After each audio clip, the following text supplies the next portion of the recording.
नवी मुंबई शहराला अनेक जागतिक दर्जाचे खेळाडू मिळाले आहेत, ज्यामुळे या शहराचा नावलौकिक साता समुद्रापार गेल्याचे दिसून येईल। मुंबईत नुकत्याच पार पडलेल्या विश्वश्री शरीरसौष्ठव स्पर्धेत नवी मुंबईतील जगदीश लाड याने चमकदार कामगिरी करून 90 किलो वजनी गटात सिल्वर मेडल प्राप्त केलं आहे। या स्पर्धेत 48 देशातील एकूण 450 स्पर्धकांनी सहभाग घेतला होता। दरम्यान सलग 3 वर्षांपासून याच क्रीडा प्रकारात महापौर श्रीचा स्वकर्तृत्वाने मान मिळवणारा हा खेळाडू मनपा कार्यसेवेत दाखल होण्याच्या प्रतीक्षेत आहे। एकीकडे स्पर्धांमध्ये नेहमीच यशस्वी कामगिरी बजावल्यानंतर सर्वांकडून शुभेच्छांचा वर्षाव केला जातो, मात्र योग्य प्रोत्साहन मिळण्याची गरज महत्त्वपूर्ण असल्याची बाब जगदीश लाडने दृष्टीशी बोलताना व्यक्त केली आहे। इतकंच नव्हे तर जागतिक कबड्डीपटू अभिलाषा म्हात्रे हिच्याप्रमाणे माझ्याही कामगिरीची प्रशासनाने दखल घ्यावी अशी भूमिकाही त्याने दृष्टीकडे व्यक्त केली आहे। दृष्टी प्रतिनिधी सिद्धेश म्हात्रे यांनी या जागतिक शरीरसौष्ठवपटूशी सविस्तरपणे बातचीत करून त्याची प्रतिक्रिया जाणून घेतली।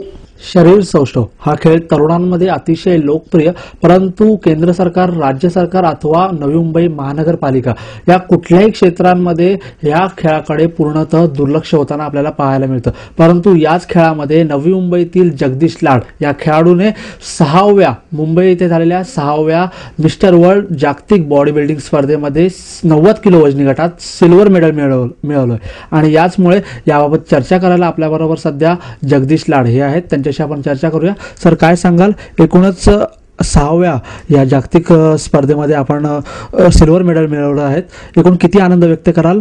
किती वर्षांपासून आपण याची मेहनत करत होतात आणि काय सांगाल याच्याबद्दल?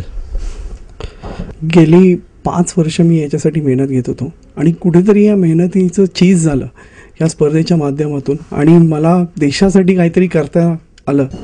हे जे यश आपण संपादित केलं यामध्ये आपल्याला कोणाकोणाचा हातभार लागला आहे? आपले घरातली मंडळी असतील किंवा जे आपले कोच असतील, प्रशिक्षक असतील, कशा प्रकारे यांनी सुद्धा आपल्या पाठीमागे मेहनत केली ज्यामुळे आपण हे यश संपादित केलं? काय सांगाल याच्याबद्दल? ह्याच्यामध्ये माझ्या आईवडिलांची, माझ्या वाईफची, सगळ्यांची खूप मेहनत लागलेली आहे आणि लोकांना सहसा एकच गुरु असतो, पण मी त्या बाबतीत लकी आहे की मला 3 गुरु आहेत। माझे हेमंत सर, बिपिन पणीकर आणि विकास माने असे 3 गुरु मला लाभलेत।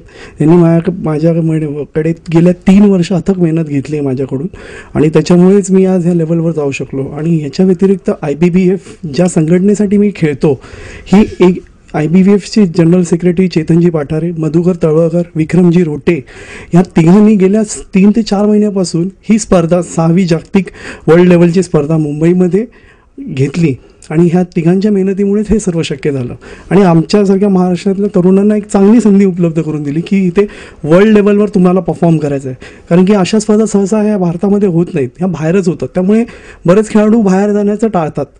त्यामुळे आज ही स्पर्धा मुंबईत झाल्यामुळे आमच्यासारख्या म्हणजे नवीन खेळाडूंना एक चान्स मिळाला की आपलं कौशल्य इथे दाखवावं। या माध्यमातून जे इतर तरुण आहेत ज्यांना याच्यामध्ये करिअर करायचं आहे, त्यांना तुम्ही या माध्यमातून काय आवाहन करू इच्छिता? त्यांच्यासाठी काय संदेश देऊ इच्छिता?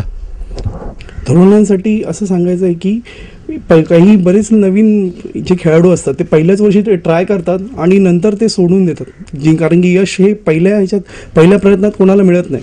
तर तुम्ही कंटिन्यू राहा, सातत्य ठेवा। कारण की मी सुद्धा म्हणजे ज्यावेळी पहिल्याही नवी मुंबईशी खेळ होतो त्याच्या आधी 3 वेळा माझा नंबर नव्हता लागला। 3 वर्ष कंटिन्यू खेळल्यानंतर कुठेतरी माझा नंबर लागायला सुरुवात झाली होती। तर माझा हा संदेश आहे की सातत्य ठेवा, एका ह्याच्यात तुम्ही गिव्हअप करू नका। आपण सलग 3 वर्षापासून नवी मुंबई महापौर श्री ही स्पर्धा जिंकत आला आहात असं सुद्धा कळते। पालिकेतर्फे आपल्याला नवी मुंबई महानगरपालिकेत नोकरी भेटेल अशा प्रकारचं आश्वासन त्यावेळी देण्यात आलं होतं। 3 वर्ष हे आश्वासन देते, परंतु अजूनही त्याची पूर्तता झाली नाही।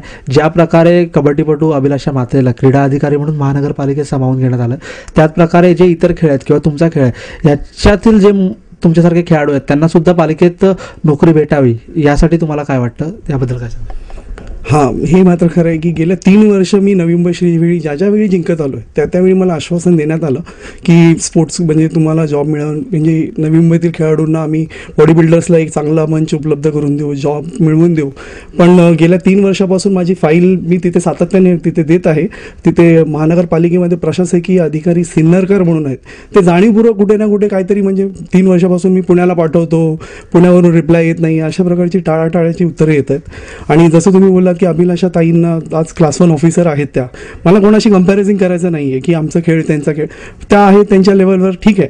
पण कुठेतरी आमच्या बॉडी बिल्डरला पण असा एखादा चान्स मिळाला की बाबा की कुठेतरी स्पोर्ट्स कोटामध्ये आम्हाला समाविष्ट करून घेतलं तर नक्कीच मी अजून चांगला परफॉर्मन्स देईन आणि आपली तरुण पिढी जी आहे, जी बॉडी बिल्डर्स आहेत ते सुद्धा अजून पुढे जातील की त्यांना जॉब मिळायला लागला की, कारण की शेवटी आपण हे सर्व करतो तर एखाद्या जॉबच्या आशेने आणि देशाचं नाव कुठेतरी पुढे यायच्या इच्छेनेच असतं, बाकी काही नाही.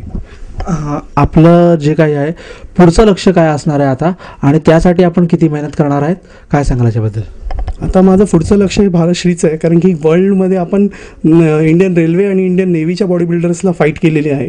आता नक्कीच म्हणजे पुढचं भारतश्री स्पर्धेमध्ये गोल्ड मेडल जिंकायची माझ्यावर जबाबदारी मोठी आहे, तर त्यासाठीच प्रयत्न चालू आहेत माझे. आणि बस फक्त कुठेतरी आम्ही कमी पडतो तर ते फायनान्समध्ये, तर बघू आता. महापौर साहेबांनी मला ह्या वर्ल्डला जाण्यासाठी मदत केली होती, आर्थिक मदत, तर आता भारतश्रीसाठी सुद्धा काहीतरी मदत करतील ही अपेक्षा आहे, बघू आता.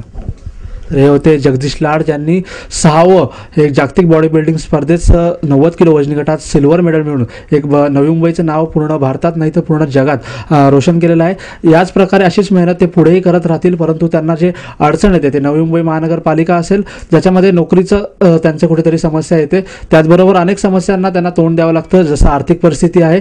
अशा प्रकारच्या समस्यांना तोंड देण्यासाठी त्यांना जे प्रशासकीय किंवा सामाजिक हातभार लागण्याची गरज आहे.